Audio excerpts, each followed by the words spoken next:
we look forward to dealing. We're going to try and get this over with. We really made some great progress.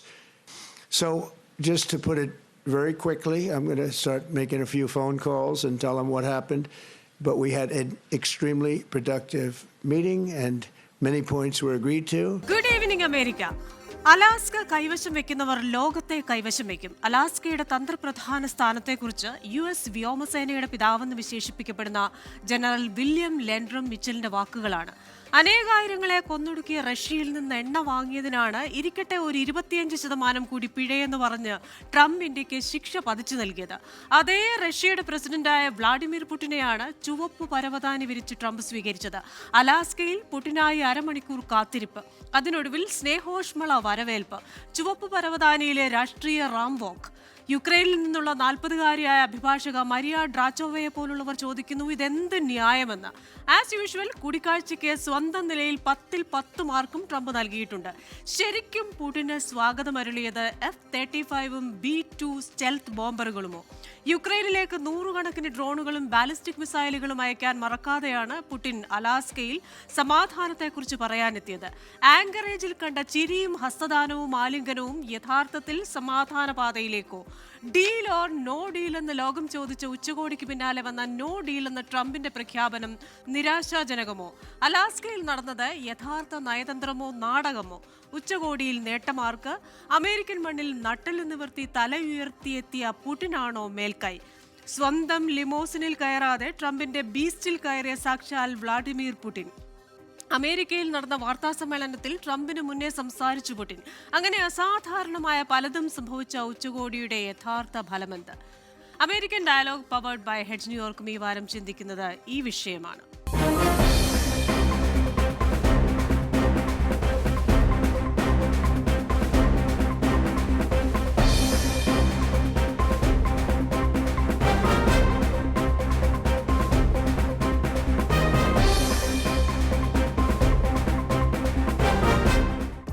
ഇന്നത്തെ എന്റെ അതിഥികൾ മുൻ diplomat TP Srinivasan, mayor emeritus doctor Tom Aditya, conservative ആക്ടിവിസ്റ്റും Republican party of Virginia central committee മെമ്പറുമായ Vincent Xavier Palathinkil എന്നിവരാണ്.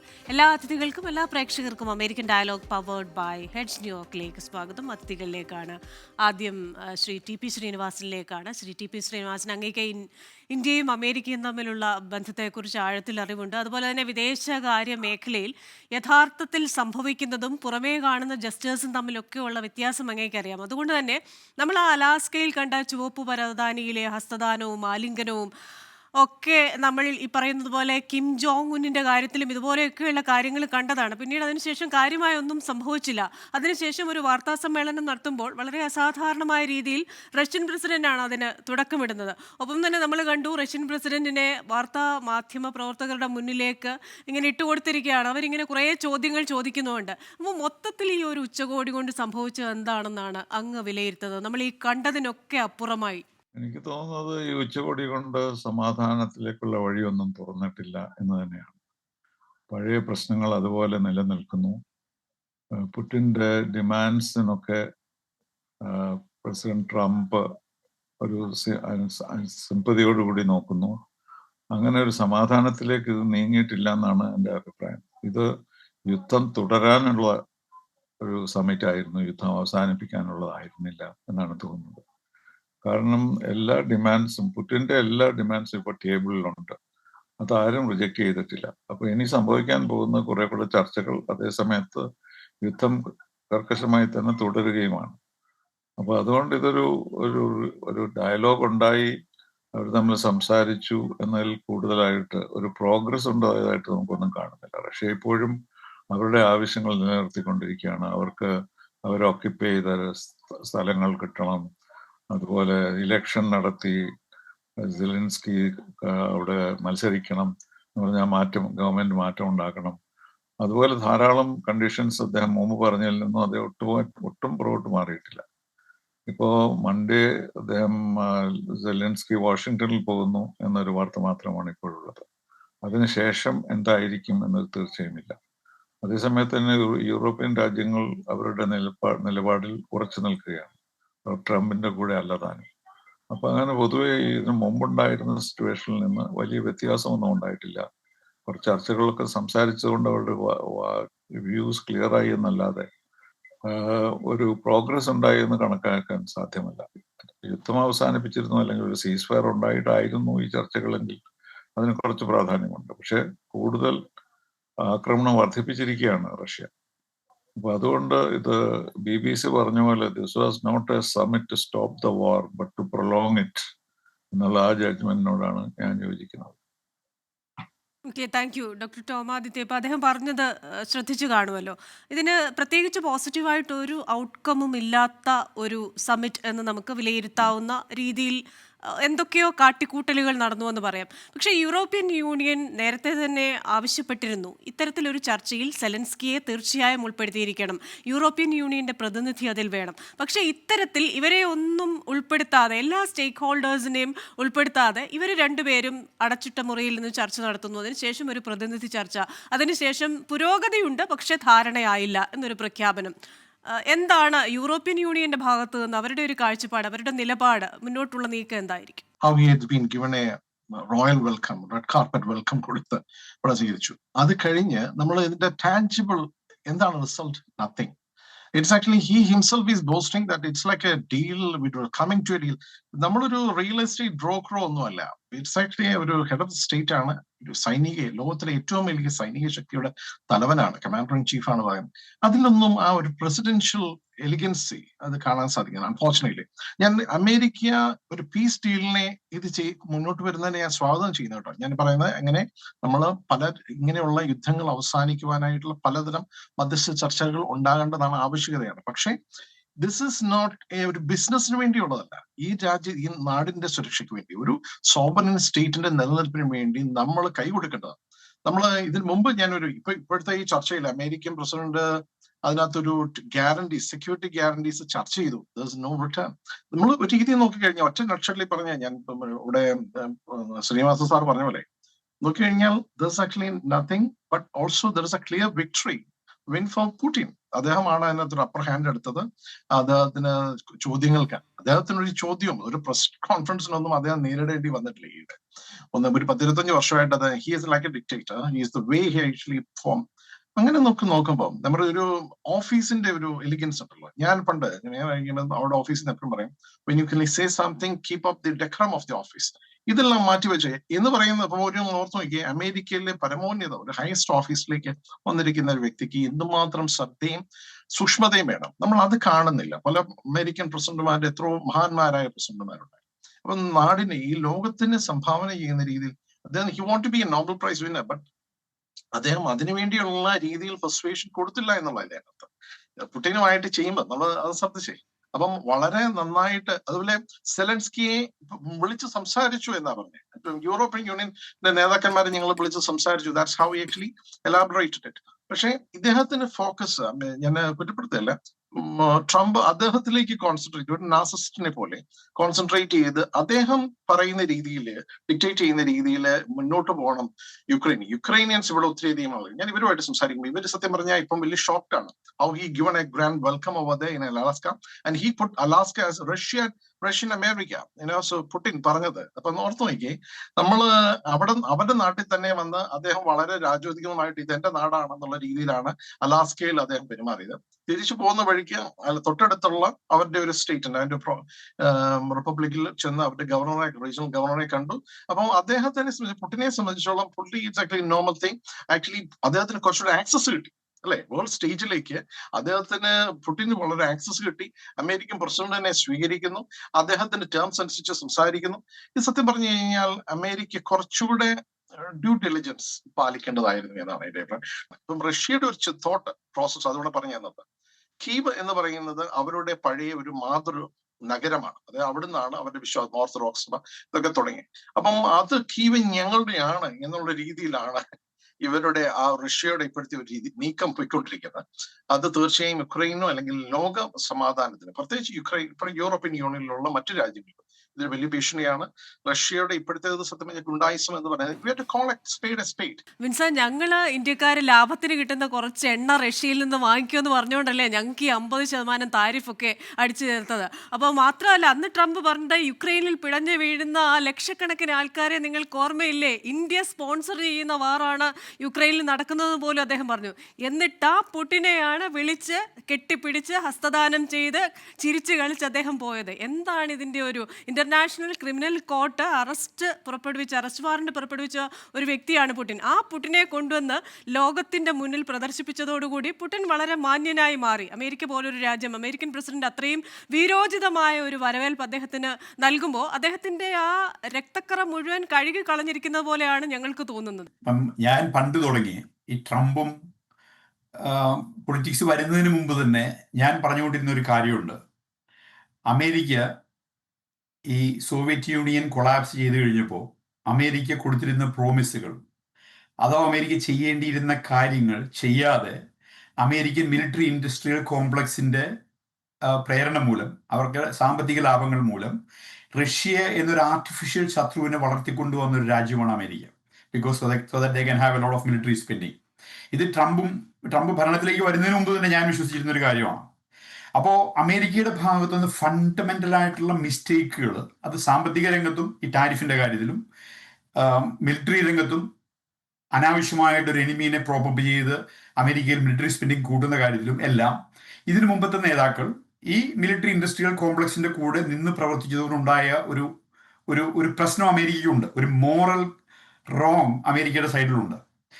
അമേരിക്കയുടെ wrong ഡൂയിങ്സിനെ correct ചെയ്യാൻ വന്ന ആളാണ് ട്രംപ്.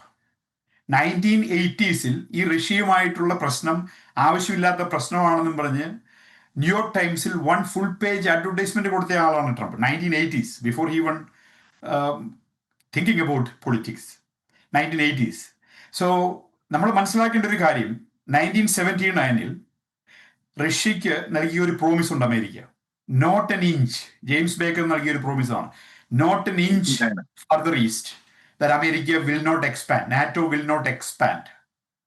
അതിനുശേഷമാണ് നാറ്റോയിൽ അതുവരെ ഉണ്ടായിരുന്ന രാജ്യങ്ങളെക്കാൾ കൂടുതൽ രാജ്യങ്ങൾ അമേരിക്ക ചേർത്തത്.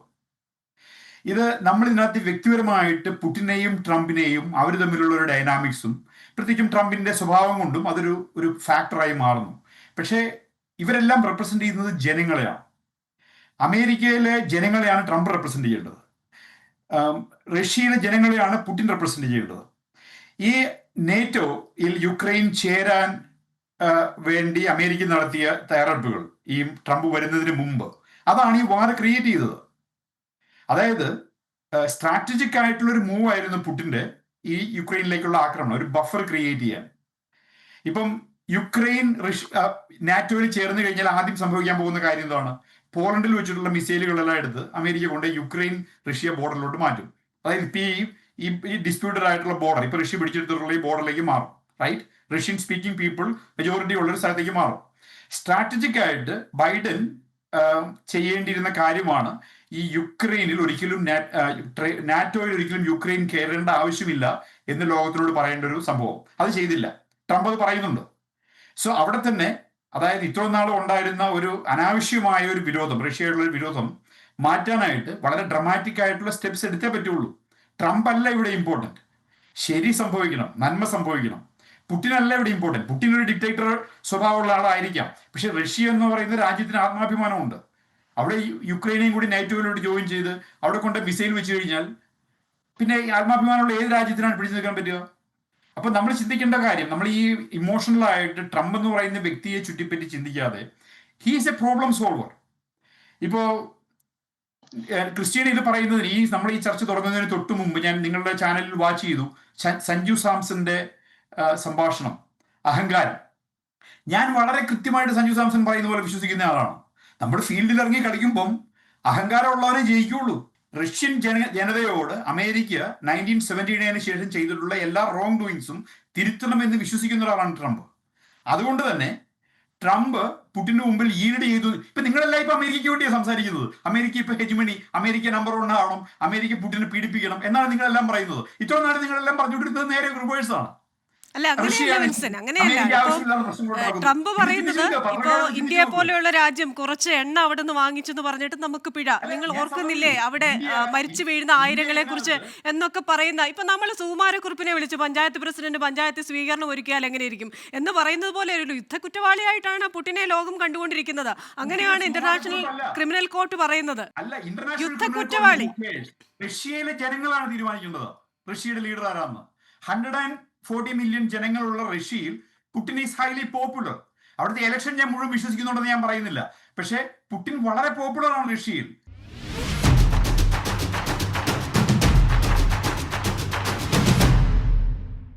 ലോകം യുദ്ധ കുറ്റവാളിയായിട്ട് ഇന്റർനാഷണൽ ക്രിമിനൽ കോർട്ട് യുദ്ധ കുറ്റവാളിയായിട്ട് പ്രഖ്യാപിച്ച് അറസ്റ്റ് ചെയ്യാൻ ഉദ്ദേശിച്ചിരിക്കുന്ന പുടിനെ വിളിച്ച്, അല്ലെങ്കിൽ അതുപോലെ തന്നെ ട്രംപ് എന്താണ് പറഞ്ഞത്? ട്രംപ് പറയുന്നത് ഈ പുടിനാണ് യുദ്ധം വിളിച്ചു വരുത്തിയത്, ഭ്രാന്തൻ എന്ന് വിളിച്ചതാണ് കുറെ നാളിന് മുമ്പ്. അല്ലേ? ചോദിക്കട്ടെ, കോവിഡിന്റെ സമയത്ത് വേൾഡ് ഹെൽത്ത് ഓർഗനൈസേഷൻ എന്താ ചെയ്തത്? അന്ന് നമ്മൾ പറഞ്ഞു വേൾഡ് ഹെൽത്ത് ഓർഗനൈസേഷൻ, UN, ഇവരൊക്കെ ലോകത്തിലെ ഏറ്റവും മഹാന്മാരായ പുണ്യാളന്മാരാണെന്ന് പറഞ്ഞു. They were playing the game of China, World Health Organization. US walked out of it. ഈ international criminal court of justice എന്ന് പറഞ്ഞാൽ എന്താ? ലോകത്തിലെ ഏറ്റവും വലിയ സംഭവമാണോ? അത് അവരുടെ ന്യായം പറയുന്നു, അവർക്ക് വേണ്ട കാര്യങ്ങൾ പറയുന്നു, അവരെ സപ്പോർട്ട് ചെയ്യുന്ന ആൾക്കാർക്ക് വേണ്ടി സംസാരിക്കുന്നു. Who is International Court of Justice? There is no legality for this thing. There is no legality for UN. America can walk out of UN tomorrow. അതെങ്ങനെയാ പറയാൻ പറ്റുന്നത്? അതിനൊരു legality ഇല്ല. It's not constitutional. അല്ല കോൺസ്റ്റിറ്റ്യൂഷണൽ അല്ല, പക്ഷെ നമ്മൾ അത്രയും സേക്രഡ് ആയിട്ട് കാണുന്നത്. എനിക്ക് തോന്നുന്നു അതിനെക്കുറിച്ച് കൂടുതൽ പറയാൻ ശ്രീ TP ശ്രീനിവാസന് സാധിക്കും. കാരണം നമ്മളൊക്കെ ഈ പറയുന്നത് പോലെ കുറച്ചൊക്കെ പാരലൈസ്ഡ് ആണെങ്കിലും ഇന്നും ഐക്യരാഷ്ട്രസഭ എന്ന് പറയുന്ന സംവിധാനത്തിൽ അതിൽ ഒറ്റക്കെട്ടായി നിൽക്കുന്ന രാജ്യങ്ങളുടെ കൂട്ടായ്മയിലൊക്കെ വിശ്വസിക്കുന്നവരാണ് നമ്മളെല്ലാവരും. അതിന്റെ കോൺസ്റ്റിറ്റ്യൂഷനാലിറ്റി അല്ലല്ലോ നമ്മളിവിടെ ചോദ്യം ചെയ്യേണ്ടത്. ശ്രീ TP ശ്രീനിവാസൻ, അങ്ങേക്ക് എനിക്ക് തോന്നുന്നു ഒരു ബെറ്റർ ആൻസർ കൊടുക്കാൻ പറ്റിയേക്കും. ഒന്നാമത് വിൻസൻ ചെയ്യുന്നത് ഒരു ഡെമോക്രസിയെയും ഒരു ഓട്ടോക്രസിയെയും കൂടെ ഈക്വലൈസ് ചെയ്യുകയാണ്. പുടിൻ ആരുടെയും നേതാവൊന്നുമല്ല, അദ്ദേഹം നേതാവായതാണ്, ആരും അദ്ദേഹത്തിന് വോട്ട് ചെയ്തിട്ടില്ല. അതുകൊണ്ട് അദ്ദേഹത്തിന് ഒരു ഡെമോക്രസിയായിട്ട് കൺസിഡർ ചെയ്യാൻ പറ്റില്ല. അവിടെയല്ല ഇപ്പോൾ പ്രശ്നം. ഈ യുദ്ധം അവസാനിപ്പിക്കുക എന്നുള്ളതാണ് എല്ലാവരുടെയും ഉദ്ദേശമെങ്കിൽ അതിൽ പ്രോഗ്രസ് വന്നിട്ടുണ്ടോ എന്നാണ് നമ്മൾ ചിന്തിക്കേണ്ടത്. ഇതിൽ വന്നിരിക്കുന്നതെന്ന് വെച്ചാൽ പുടിന്റെ ആവശ്യങ്ങളൊക്കെ ഇപ്പോഴും നിലനിൽക്കുകയാണ്. അത് അദ്ദേഹം ഒട്ടും പുറകോട്ട് മാറിയിട്ടില്ല. ആ സ്ഥിതിക്ക് അലാസ്കയിൽ വിളിച്ചിട്ട് ഒരു ചർച്ച നടത്തിയിട്ട് വലിയ ആവശ്യമൊന്നും ഉണ്ടായില്ല. ഇവിടെ ട്രംപ് ചെയ്യുന്ന ഈ പീസ് മേക്കർ എന്നുള്ള ഒരു ഒബ്സഷൻ, അദ്ദേഹം ഒരു സമാധാനത്തിന്റെ ദൂതനാകണം, പണ്ട് ജവഹർലാൽ നെഹ്റുവിനെ പോലെയോ മഹാത്മാഗാന്ധിയോ പറ്റിയൊക്കെ അങ്ങനെ ഒരു ഇമേജാണ് അദ്ദേഹം ഉണ്ടാക്കാൻ ശ്രമിക്കുന്നത്. അതിൽ അദ്ദേഹം ഫെയർ ആയിട്ടല്ല ഡീൽ ചെയ്യുന്നത് എന്നുള്ളതാണ് നമുക്ക് കണക്കാക്കേണ്ടത്. ഇപ്പോ യൂറോപ്യൻസ് ആയാലും യുക്രൈൻ ആയാലും അംഗീകരിക്കാവുന്ന ഒരു സംഭവവും ഇവിടെ നടന്നിട്ടില്ല. അപ്പോൾ അതുകൊണ്ട് ഒരു പരാജയമായിരുന്നു. യുദ്ധം തുടരുകയാണ്, ഒരു തരത്തിലുള്ള പ്രോഗ്രസ് ഉണ്ടായിട്ടില്ല എന്നുള്ള സത്യം നമ്മൾ സമ്മതിച്ചേ പറ്റുള്ളൂ. ഇപ്പൊ ട്രംപിന്റെ നിലപാട് എന്താണെന്നോ അല്ലെങ്കിൽ അമേരിക്കയുടെ നിലപാടെന്നുള്ളതിൽ കൂടുതൽ എവിടെയെങ്കിലും ഒരു എഗ്രിമെന്റ് ഉണ്ടാക്കാൻ സാധിക്കുമോ എന്നുള്ളതാണ് ശ്രമമെങ്കിൽ ഇത് കുറച്ച് വ്യത്യസ്തമായി നടക്കേണ്ടതായിരുന്നു എന്നാണ് എൻ്റെ അഭിപ്രായം. അപ്പൊ അതുകൊണ്ട് ഇനി നമുക്ക് മുന്നോട്ട് പോകേണ്ടിയിരിക്കുന്നു.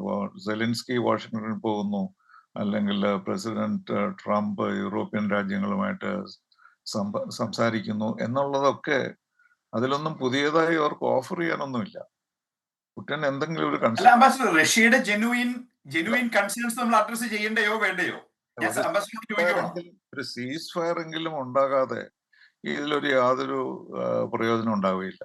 ഇത് തീർച്ചയായിട്ടും ഇത് അഗ്രവേറ്റ് ചെയ്യുകയുള്ളൂ എന്നാണ് എനിക്ക് തോന്നുന്നത്. കാരണം റഷ്യയുടെ ജെനുവിൻ കൺസേൺസ് അഡ്രസ് ചെയ്യുന്നത് നമ്മൾ അതിലേക്കുള്ള അപ്രോച്ചിന് അടുക്കുമല്ലേ? റഷ്യയുടെ ജെനുവിൻ കൺസേൺസ് ആണ്, ജെനുവിൻ അല്ലാത്ത കൺസേൺസ് അല്ല നമ്മൾ അഡ്രസ് ചെയ്യുന്നത്. What is the genuine concern? The genuine concern is യുക്രൈനെ എന്നുള്ളതാണ് ജെനുവിൻ കൺസേൺ, അല്ല ഒന്നുമില്ല.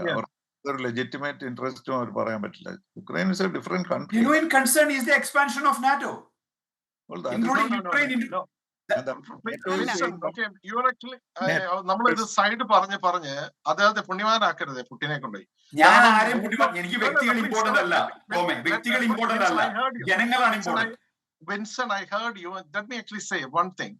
NATO already Finland, which is actually close to Russia. So the other excuse ഒന്നുമല്ല.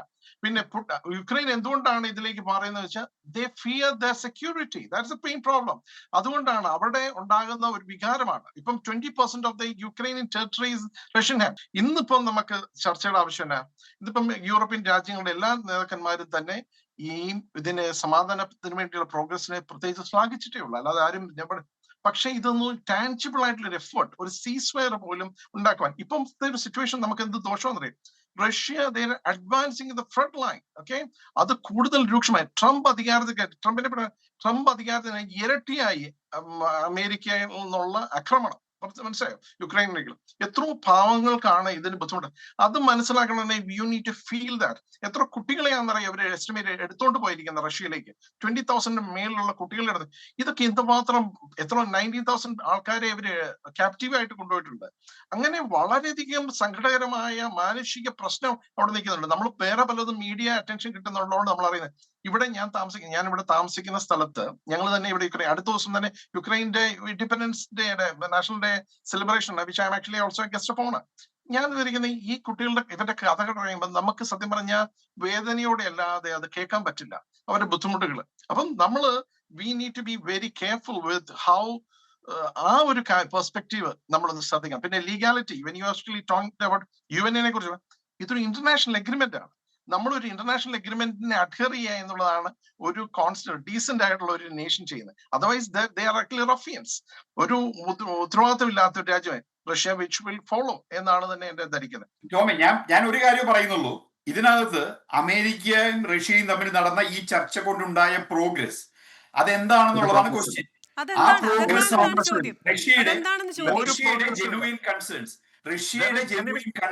മനസ്സിലാക്കുകയും ജെനുവിൻ കൺസേൺ അങ്ങോട്ട് എത്തിക്കണമെങ്കിൽ പുടിൻ ഒരു ക്ലിയർ വിൻ കൊടുത്തു എന്നുള്ളതല്ലാതെ ഒരു അമേരിക്കൻ ജനതയെ അങ്ങോട്ട് എത്തിക്കണമെങ്കിൽ you have to first accept that Russia has genuine reasons for this war. അങ്ങനെയാണെങ്കിലേ അത്രയും ജെനുവിൻ റീസൺ ഉള്ള രാജ്യത്ത് ഞങ്ങൾ എണ്ണ വാങ്ങിക്കുന്നതിന് എന്താ ട്രംപിന് കുഴപ്പം? ഒരു കുഴപ്പമുണ്ടാകാൻ പാടില്ല. നിങ്ങൾ ഇഷ്ടമുള്ള എണ്ണ വാങ്ങിച്ചോളൂ. ആരാ പറഞ്ഞ വാങ്ങിക്കുന്നത്? അങ്ങനെ പറയില്ല. അതെന്താ രണ്ട് സ്റ്റാൻഡേർഡ് ഇരട്ടത്താപ്പ് കാണിക്കില്ല. ഇങ്ങോട്ട് ക്രിസ്റ്റീന മനസ്സിലാക്കേണ്ട ഒരു കാര്യം, ഇങ്ങോട്ട് സാധനങ്ങൾ കൊണ്ടുവരുമ്പോ ടാരിഫ് ചുമത്താൻ മാത്രമേ ട്രംപിന് പറ്റുള്ളൂ. നിങ്ങൾ എണ്ണ വാങ്ങിക്കുന്നതിനെ പറ്റി ട്രംപിന് പറ്റില്ല. ഞാൻ പറഞ്ഞത് ഇന്ത്യ റഷ്യയിൽ നിന്ന് എണ്ണ വാങ്ങിക്കുമ്പോൾ അനേകായിരങ്ങളെ കൊന്നൊടുക്കുന്ന റഷ്യയാണത്. പക്ഷേ ട്രംപ് വിളിച്ച് പുടിന് ഹസ്തദാനം കൊടുക്കുമ്പോൾ അതെന്താ ആ കൊലപാതകത്തിന്റെ എല്ലാ പാടുകളും മാഞ്ഞു പോയോ? എനിക്ക് ആ ഡിഫറൻസ് എനിക്ക് മനസ്സിലാവണില്ല. അമേരിക്ക ഈ 1960s തുടങ്ങി ലോകം മുഴുവൻ പോയി അൺനെസസറി വാറുകൾ ഉണ്ടാക്കി അവിടെ എല്ലാം കൊന്നൊടുക്കിയ ആൾക്കാരെ പറ്റി എന്താ സംസാരിക്കുന്നത് ക്രിസ്റ്റീന? അത് തിരുത്താനാണ് ട്രംപ് ശ്രമിക്കുന്നത്. അപ്പൊ ഇന്ത്യക്കെതിരെ എന്തിനാണ് ഈ ഒരു സ്റ്റാൻഡേർഡ് എടുക്കുന്നത്? പുടിനല്ല ഇവിടെ ഇമ്പോർട്ടന്റ്. റഷ്യനെ അമേരിക്കയുടെ സൈഡിൽ കൊണ്ടുവരിക, റഷ്യയും ചൈനയും തമ്മിലുള്ള കൊളാബറേഷൻ അവസാനിപ്പിക്കുക, റഷ്യനെയും ഇന്ത്യനെയും അമേരിക്കയുടെ കൂടെ നിർത്തുക, ഇതാണ് ട്രംപ് ആഗ്രഹിക്കുന്നത്. എനിക്കറിയില്ല, എനിക്കതൊരു വല്ലാത്ത കൊളാബറേഷനും വല്ലാത്തൊരു ലോജിക്കുമാണ്. എനിക്കത് അതിന്റെ ലോജിക്ക് പിടികിട്ടുന്നില്ല. അമേരിക്കയുടെ എനിമി ചൈനയാണ്. ചൈനയെ ഒറ്റപ്പെടുത്തുക. ചൈനയും റഷ്യയുമായിട്ടുള്ള കരാർ നേറ്റോയുടെ കരാറിനേക്കാളും ശക്തമായതാണ് നമ്മൾ ഓർക്കണം. അതുകൊണ്ട് എന്തെങ്കിലും വിചാരിച്ച് ചൈനയെ നശിപ്പിക്കാൻ വേണ്ടി റഷ്യയോട് ചേരാമെന്നുള്ള ആഗ്രഹം റഷ്യ, ചൈന, പാകിസ്ഥാൻ ആക്സിസ് ആണ് ഇപ്പോൾ ഉള്ളത്. അങ്ങനെയാണ് ഡ്രമാറ്റിക് ആയിട്ട് എത്ര വലിയ സുഹൃത്താണെന്ന് പറഞ്ഞ മോദിയെ കെട്ടിപ്പിടിച്ചിട്ട് പെട്ടെന്ന് ഇങ്ങനെ ഒരു അഭിപ്രായ വ്യത്യാസം ഉണ്ടായത് എന്താണ്? അപ്പൊ അതില് ഇത് രണ്ട് കാര്യങ്ങളാണ്. അദ്ദേഹത്തിന് വേണ്ടത് അദ്ദേഹം ഒരു പീസ് മേക്കർ ആകണം, നോബൽ പ്രൈസ് വാങ്ങണം എന്നുള്ളൊരു ആഗ്രഹം മാത്രമേ ഉള്ളൂ. അപ്പോൾ അതില് ഇപ്പൊ പുടിനെ കൊണ്ട് ഇത് യുദ്ധം അവസാനിപ്പിച്ചില്ലെങ്കിൽ അദ്ദേഹത്തിന് ആ സമാധാനം സ്ഥാപിക്കാൻ സാധ്യമല്ല. അപ്പൊ അതുപോലും മാറ്റി നിർത്തിക്കൊണ്ട് പുടിന്റെ ലെജിറ്റിമേറ്റ് ഇൻട്രസ്റ്റ് എന്താണ്? ലെജിറ്റിമേറ്റ് ഇൻട്രസ്റ്റ് അദ്ദേഹം ചെയ്യുന്നത് യുക്രൈനെ തകർക്കുക, അല്ലെങ്കിൽ അവസാനിപ്പിക്കുക, അല്ലെങ്കിൽ ഡോമിനേറ്റ് ചെയ്യുക എന്നുള്ളതാണ്. അതെങ്ങനെയാണ് ലെജിറ്റിമേറ്റ് ഇൻട്രസ്റ്റ് ആകുന്നത്? ഒരു ഇൻഡിപെൻഡന്റ് രാജ്യമല്ലേ. അപ്പൊ അതിനുള്ള കാരണങ്ങളാണ് സാർ ഞാൻ പറഞ്ഞത്. ആ പരമാധികാര സ്വതന്ത്ര രാജ്യത്തിന്റെ ബോർഡറിലേക്ക് അമേരിക്കൻ മിസൈലുകൾ മൂവ് ചെയ്യുന്ന സമീപനം ഇതുവരെയുള്ള അമേരിക്കൻ ഗവൺമെന്റുകൾ ഫോളോ ചെയ്തു. അത് തെറ്റാണ്. അതിനൊരു ബഫർ ക്രിയേറ്റ് ചെയ്തേ പുട്ടിന് പറ്റുള്ളൂ. അല്ല പക്ഷേ Then ഇപ്പോ why? ഗവൺമെന്റ് അമേരിക്കയിൽ സർക്കാർ മാറിയല്ലോ. അതൊന്നും ഒരു പ്രത്യേക അതൊന്നും ഒരു ലോജിക്കുള്ള കാരണമല്ല. ജനങ്ങളെ ഇത് പറഞ്ഞ് മനസ്സിലാക്കേണ്ട ഒരു ഉത്തരവാദിത്വമുണ്ട് ട്രംപിന്. ഇത്രയും നാളും അമേരിക്കൻ ജനത കേട്ടത് മുഴുവൻ ഒരു ഭീകരവാദിയാണെന്നാണ്, ഭീകരനാണ്. അപ്പൊ അമേരിക്കൻ ജനങ്ങളെ ഈ പുട്ടിനെ പറ്റിയുള്ള ഇമേജ് മാറ്റിയെടുക്കേണ്ട ഉത്തരവാദിത്വം ട്രംപിനുണ്ട്. I knew this before Trump. നമ്മൾ പലപ്പോഴും നമ്മൾ ന്യായീകരിക്കാം, പക്ഷെ ഇങ്ങനെ നമ്മൾ ന്യായീകരിക്കരുത്. കാരണം Finland is already part of, which is closer by, Russia is already part of NATO right now. അത് അങ്ങനെ ഉണ്ടെങ്കിൽ അങ്ങോട്ടും അറിയാം, അതില്ല, അതൊരു വിഷയമല്ല. ബോർഡർ വിത്ത് റഷ്യ, ലോജിക്കൽ ആയിട്ടുള്ള കാര്യം. Yes, Finland share border directly വിത്ത് റഷ്യ. നമ്മൾ തമാശ പറയാം. നമ്മൾ ഈ ആവശ്യമില്ലാതെ നമ്മളൊരു കാര്യം പറഞ്ഞ് അതിനകത്ത് ക്ലിങ് ചെയ്യാതെ we have to actually understand ഇതിനകത്ത് ട്രംപിന് പരാജയം പറ്റിയെന്ന് അക്സെപ്റ്റ് ചെയ്യാനെങ്കിലും പറ്റി. At least have the humility to actually say that I couldn't do it. Okay, even whatever the flimsy things which I said, nothing happened. Productive. According to his style of functioning, there is no failure. He's creating a lot of confusion. I understand. എന്തായാലും യുക്രൈനിൽ പിടഞ്ഞു വീഴുന്ന ആ ആയിരങ്ങളെ കുറിച്ച്, പതിനായിരങ്ങളെ കുറിച്ച് ഒരു കണികയെങ്കിലും Donald ട്രംപിന് വിഷമമുണ്ടെങ്കിൽ ഒരിക്കലും ഇന്ത്യയോട് ഇങ്ങനെ പെരുമാറാൻ പാടില്ലായിരുന്നു, ഒരിക്കലും പുടിനോട് അങ്ങനെയും പെരുമാറാൻ പാടില്ലായിരുന്നു എന്നാണ് പൊതുവായി നമുക്ക് കാണുന്ന ഒരു ബോധം. അപ്പോൾ ഇങ്ങനെയാണെങ്കിൽ എന്നാൽ പിന്നെ അവിടെ നല്ലൊരു ചർച്ചയിൽ ഒരു രൂപക്കൂടുണ്ടാക്കി പുടിനെ അവിടെ വെക്കുകയും കൂടി ചെയ്യുമല്ലോ. ഇനിയിപ്പോൾ നേറ്റോയെ വിളിച്ചിട്ടുണ്ട്, പിന്നെ നമ്മുടെ സെലൻസ്കിയെ വിളിച്ചിട്ടുണ്ട്. മൺഡേ സെലൻസ്കി അവിടെ ചെല്ലുകയാണ്. അപ്പൊ ഇനി വിൻസന് വിശ്രമമില്ലാത്ത ദിവസങ്ങളാണ്. ആരോഗ്യമൊക്കെ നോക്കി അടുത്ത ആഴ്ച വീണ്ടും വരിക കേട്ടോ. അപ്പോൾ വളരെ നന്ദി. ഇതെല്ലാം പറഞ്ഞതെല്ലാം മാറ്റി പറയൂ. തീർച്ചയായിട്ടും സമാധാനം പൂർണ്ണമായിട്ട് ഉണ്ടായി കഴിയുമ്പോൾ ഞാൻ ട്രംപിന് പ്രത്യേകിച്ച് ഒരു ഷെയ്ക്കാനും കൊടുക്കുന്നതാണ്. വേണമെങ്കിൽ സമാധാനത്തിനുള്ള നൊബേൽ പുരസ്കാരം അദ്ദേഹത്തിന് കൊടുക്കണമെന്ന് എൻ്റെ വക ഒരു പ്രത്യേക അഭ്യർത്ഥനയും ഞാൻ നടത്താം, അതിന് വലിയ വിലയില്ലെങ്കിലും. Okay, thank you so much ഈ ചർച്ചയിൽ പങ്കെടുത്തതിന് Shri T P Srinivasan, doctor Tom Aditya and Vincent Xavier Palathinkal. എന്തായാലും സമാധാനം പുലരുമോ ഇല്ലയോ എന്ന് നമുക്ക് നോക്കി കാണേണ്ടിയിരിക്കുന്നു. ട്രംപിൻ്റെ ആ ഒരു സമാധാനത്തിനായുള്ള ശ്രമങ്ങളൊക്കെ നല്ലതാണ്, പക്ഷേ അതിലേക്കുള്ള മാർഗം ഏത് രീതിയിലാണ് അതിലേക്ക് അദ്ദേഹം പോകുന്നത് എന്നുള്ളതിലാണ് ചോദ്യം. ഏത് രീതിയിൽ ഇത് വർക്കൗട്ട് ആകും എന്നറിയില്ല. ഒരേ കാര്യത്തിൽ ഇരട്ടത്താപ്പ് സ്വീകരിക്കുന്നത് ശരിയാണോ എന്ന ചോദ്യവും ഉയരുന്നുണ്ട്. American dialogue powered by heads New York ഈ വാരം ഇവിടെ പൂർണ്ണമാവുകയാണ്. അടുത്ത ആഴ്ച മറ്റൊരു വിഷയവുമായി വീണ്ടും കാണാം. Till then stay safe.